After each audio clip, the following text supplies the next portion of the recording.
Non veg சமையல் சொந்தங்களுக்கு வணக்கம். இன்றைக்கி நம்ம ஒரு சூப்பரான டேஸ்ட்டில் இறால் கிரேவி நல்லா ரெஸ்டாரண்ட் ஸ்டைலில் ஜம்முன்னு செய்ய போகிறோம். இன்றைக்கி சண்டே ஸ்பெஷலில் நீங்கள் நான்வெஜ் எடுக்கிறதா இருந்தால் இந்த மாதிரி ஒரு இறாலை வாங்கிட்டு வந்து சூப்பராக ரெடி பண்ணி சாப்பிட்டு பாருங்கள். அருமையாக இருக்கும் டேஸ்ட்டு. இது வரைக்கும் இறாலே பிடிக்காதுன்னு சொன்னவங்க கூட இந்த மாதிரி செஞ்சு கொடுத்தா வளைச்சு கட்டுவாங்க. இந்த இறால் கிரேவி எப்படி செய்யலான்னு பார்க்குறதுக்கு முன்னாடி மறக்காமல் இந்த வீடியோக்கு ஒரு லைக்கை மட்டும் போட்டு விட்டுருங்க. வாங்க நம்ம ரெடி பண்ண ஆரம்பிக்கலாம். வணக்கம். இன்றைக்கி நம்ம நான்வெஜ் சமையலில் வந்து இறால் தொக்கு இறால் கிரேவி தான் பண்ண போகிறோம். அதுக்கு இன்றைக்கி நம்ம 1/2 கிலோ இறால் வாங்கிட்டு வந்திருக்கோம். சூப்பராக நல்லா திக்காக நல்லா உலண்டு போகாத இறால் நல்லா அருமையாக இருக்குது. இந்த இறாலை வந்து அவங்க ஏற்கனவே க்ளீன் பண்ணி கொடுத்துருவாங்க. இருந்தாலும் நம்ம வந்து ஒரு தடவை க்ளீன் பண்ணணும். எப்படி அப்படின்னா, இந்த மாதிரி இறாலை எடுத்துகிட்டு நடுப்பகுதியில் ஒரு குடல் பகுதி மாதிரி கொஞ்சம் நீளமாக கருப்பாக இருக்கும். அப்போ சின்ன சிசர், இந்த மாதிரி சின்ன சிசர் வச்சுட்டு அதை அப்படியே கட் பண்ணிங்கன்னா நல்லா வந்துடும். இப்படியே கட் பண்ணோம்னா கடைசி வரைக்கும் இந்த கருப்பாக ஒன்று வரும். இந்த வருது பார்த்தீங்களா, அந்த கருப்பாக இதை வந்து நம்ம எடுத்துடணும். இந்த மாதிரி கருப்பாக வர்றதை எடுத்துடணும். இப்போ அதேமாரி அடிப்பகுதியிலையும் லைட்டாக அந்த மாதிரி ஒரு சின்ன கருப்பு மாதிரி ஒரு கோடு மாதிரி இருக்கும், நூல் மாதிரி. அதையும் நம்ம இந்த மாதிரி சிசரை வச்சுட்டு லேசாக அப்படி கட் பண்ணாலே போதும், அதுவும் வந்துடும். வந்துருச்சா?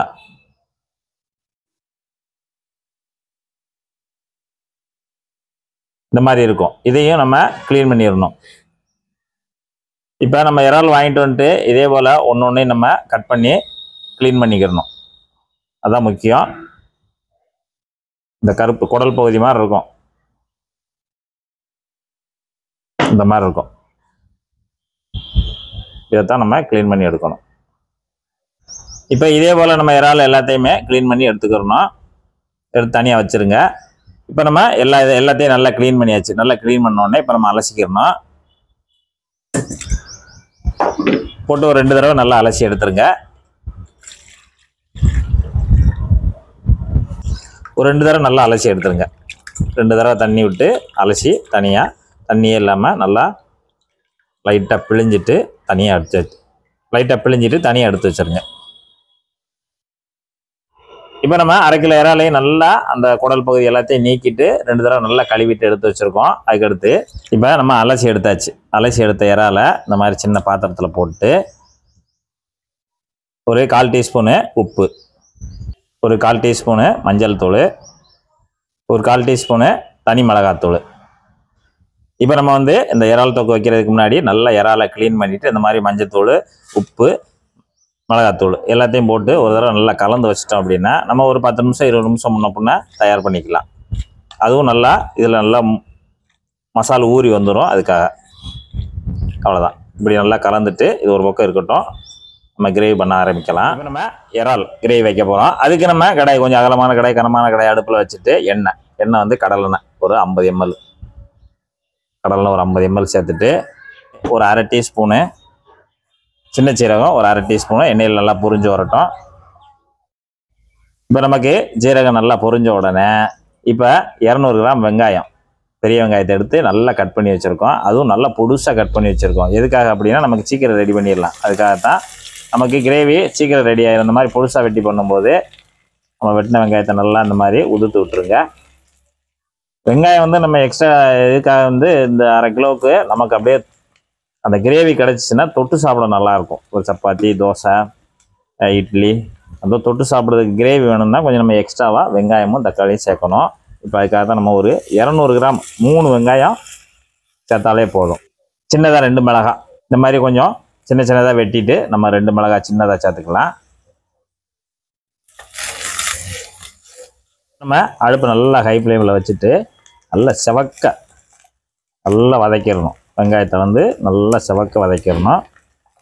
நல்லா வதங்கி வரட்டும். இப்போ நமக்கு இந்த வெங்காயமெல்லாம் நல்லா அந்த அளவுக்கு செவந்து வந்த உடனே ஒரு டீஸ்பூனு இஞ்சி பூண்டு நல்லா தட்டி வச்சுருக்கோம். 1-2 அதை நம்ம உள்ளே சேர்த்துடலாம். சேர்த்து இதோட சேர்த்து நல்லா கலந்து விடுங்க வெங்காயத்தோட. லேசாக 1 நிமிஷம் மட்டும். இப்போ நம்ம இஞ்சி பூண்டு போட்டு 1 நிமிஷம் மட்டும் லேசாக நல்லா அந்த மாதிரி கலந்து விட்டுட்டு, இங்கே தக்காளி ஒரு மீடியம் சைஸ் தக்காளி 3 தக்காளி நல்லா மிக்ஸி ஜாரில் போட்டு நம்ம லிக்விட் அரைச்சி வச்சுருக்கோம். அதை இந்த இடத்துல சேர்த்துடலாம். சேர்த்துட்டு நல்லா கலந்து விடுங்க. இப்போ தக்காளி வெங்காயம் எல்லாம் நல்லா ஒரு 2 நிமிஷம் நல்லா வதங்கி வரட்டும். இப்போ நம்ம தக்காளி பேஸ்ட் போட்டு லேசாக அந்த மாதிரி லைட்டாக சுண்டி வந்த உடனே ஒரு 2 நிமிஷம் அந்த அளவுக்கு சுண்டி வந்த உடனே இதுக்கு தேவையான உப்பு ஏற்கனவே அங்கே ஒரு 1/4 டீஸ்பூன் போட்டிருக்கோம், இங்கே ஒரு 1/4 டீஸ்பூன். அப்புறம் நம்ம தேவைன்னா போட்டுக்கலாம், கொஞ்சம் எக்ஸ்ட்ரா கூட போட்டுறக்கூடாது. ஏன்னா நமக்கு அந்த கிரேவி வந்து லைட்டாக உப்பு கூட இருந்தாலும் நமக்கு சாப்பிடும்போது ரொம்ப ஒரு மாதிரி இருக்கும். காரத்துக்கு ஒரே ஒரு டீஸ்பூனு காஷ்மீர் சில்லி, காரத்துக்கு தக்கன கூட்டி குறைச்சி போட்டுக்கோங்க. நம்ம ஏற்கனவே 2 மிளகாய் சேர்த்துருக்கோம். சீரகப்பொடி ஒரு 1/2 டீஸ்பூன், மல்லித்தூள் 1 ஒரு 1/2 டீஸ்பூன் மல்லித்தூள், கரம் மசாலா ஒரு 1/2 டீஸ்பூன் கரம் மசாலா, மஞ்சள் தூள் அதில் ஏற்கனவே நம்ம ஒரு 1/4 டீஸ்பூன் போட்டு நம்ம ஊற வச்சுருக்கோம், அதனால் இதில் சேர்க்கலை. இப்போ நம்ம நல்லா மசாலாவை போட்டு ஒரு நிமிஷம் நல்லா கலந்து விடுங்க. இப்போ நம்ம மசால் போட்டு ஒரு நிமிஷம் மட்டும் நல்லா அந்த கிரேவியோடு சேர்த்து நல்லா கலந்து விடுங்க. நல்லா இந்த மாதிரி கொஞ்சம் சுண்டி வரும். நல்லா அந்த அளவுக்கு திக்காக வந்த உடனே தண்ணி நம்ம தேவையான அளவு. இப்போ 150 ml நான் தண்ணி சேர்க்குறேன். இந்த இறால் கிரேவிக்கு வந்து மேக்ஸிமம் வந்து ரொம்ப தண்ணியாக வைக்கக்கூடாது, நல்லா அப்படியே பெரட்டலாக இருக்கும் அந்த கிரேவி.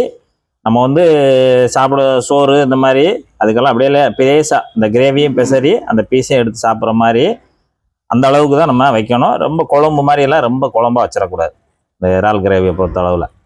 இப்போ நம்ம மசாலா எல்லாம் இந்த தண்ணி ஊற்றின பிறகு நல்லா வெந்து வரட்டும். ஒரு 2 நிமிஷம் மசால் கொதிச்சு 2 நிமிஷம் ஆச்சு. அந்த லைட்டாக எண்ணெய் பிரிஞ்சு வந்த உடனே நம்ம இங்கே ஒரு 5-6 கருவேப்பிலை மட்டும் லேசாக தூவிடலாம். இப்போ நம்ம இறாலை வந்து அப்படியே உள்ளே கொட்டிடலாம். கிரேவியில் எல்லாத்தையுமே தட்டிடுங்க. தட்டிட்டு அப்படியே இந்த கிரேவியில் ஒன்று போல் கலந்து விடுங்க. இப்போ நம்ம கிரேவியில் இறாலை சேர்த்துட்டு நல்லா வேக வச்சுக்கிறணும். நல்லா வெந்து வரட்டும். நல்லா வெந்துக்கிட்டு இருக்கு. இப்போ ஒரு தடவை கலந்து விட்டுறலாம்.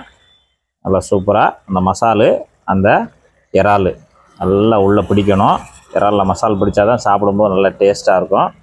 லேசாக அப்படி பொண்ணும் போல் எங்கிட்ட ஒரு தள்ளு எங்கிட்ட ஒரு தள்ளு நல்லா கலந்து விட்டுருங்க. இன்னும் கொஞ்சம் நேரம் வெந்து வரட்டும். நமக்கு அந்த இறால் கிரேவி அப்படியே சூப்பராக தயாராகிடுச்சு. நல்லா இந்த அளவுக்கு அந்த தண்ணி எல்லாம் நமக்கு நல்லா சுண்டி வெறுநாப்பில் வரணும். இந்த மாதிரி பார்த்தீங்கன்னா அந்த இறால் நல்லா பீஸ் நல்லா சூப்பராக வந்துருச்சு. அதாவது மீடியமான ஹீட்டில் ஒரு 10 நிமிஷம், குறைஞ்சது 10 நிமிஷமாவது நம்ம அதை வேக வைக்கணும். நமக்கு இறால் கிரேவி சூப்பராக தயாராகிடுச்சு. இப்படி தான் இருக்கணும். அப்படியே சாப்பிடும்போது எப்படி இருக்குன்னு பார்த்தீங்க. இந்த மாதிரி நல்லா ரெடியான உடனே நம்ம ஸ்டவ் ஆஃப் பண்ணிடலாம். கடைசியாக கொஞ்சமாக மல்லித்தலை நல்லா பொடுசாக வெட்டி வச்சுருக்கோம், மேலே தூவி விட்டுருங்க. அவ்வளோதான். இப்போ டேஸ்ட் பண்ணி பார்ப்போம். இது வந்து சப்பாத்தி, தோசை, இட்லி, ரைஸு, அப்படி சோறுக்கு வந்து அப்படி லேட்டாக போட்டு நல்லா பெரட்டி சாப்பிட்டோம்னா அந்த அளவுக்கு டேஸ்ட்டாக இருக்கும். அன்றைக்கி நம்ம வீட்டில் சப்பாத்தி தான் போட்டிருக்காங்க, அதனால் இன்றைக்கி நம்ம சப்பாத்திக்கு தான் தொட்டு சாப்பிட போகிறோம். அந்த பீஸ் பார்த்தீங்கன்னா நல்லா மாவு கணக்கு நல்லா சூப்பராக ரெடியாக இருக்குது.